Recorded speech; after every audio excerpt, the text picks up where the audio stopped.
consider the question, is the Shroud of Turin, the authentic burial cloth of Christ? And we begin to put the pieces together, the scourge marks on the back. There's a lance wound in the side.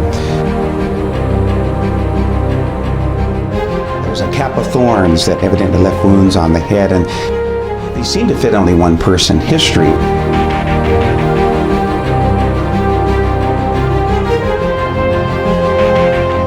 Science has discovered that there's no way that this is a natural process. It doesn't just happen on its own.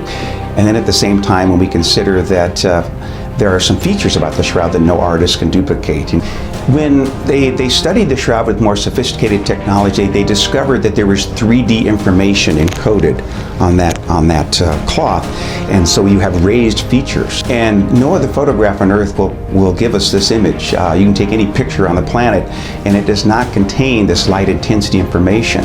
And so that tells us something about how the image was formed. Somehow the process of image formation was linked to a light event, with light intensity being a mechanism perhaps that resulted in this 3D picture. And so if one considers that if it's not a natural process and it's not an artist's work, then what else is there left?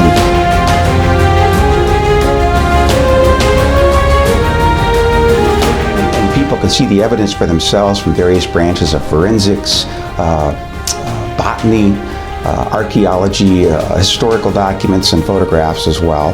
When one considers Isaiah 50, where he says, "I gave my back to those who beat me, my cheeks to those who plucked my beard, my face I did not shield from buffets."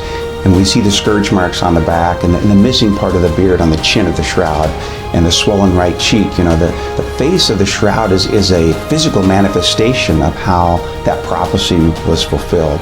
And for many people who may not ever make it to Turin, Italy to see the actual shroud, this presentation will be the closest they ever come.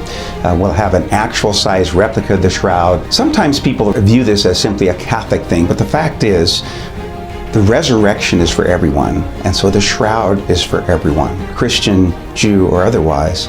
For those who may be skeptical of religion in general, I think once they view the shroud and see that in good science we eliminate the possibility of a natural process, and we eliminate the idea of an artist's work, then what's left is something that is supernatural, above nature. And I think it opens the door to reality. If a person's view of reality is limited only to the physical world, then that's a very limited view of reality, because reality consists of both the natural world and the supernatural things that science cannot explain.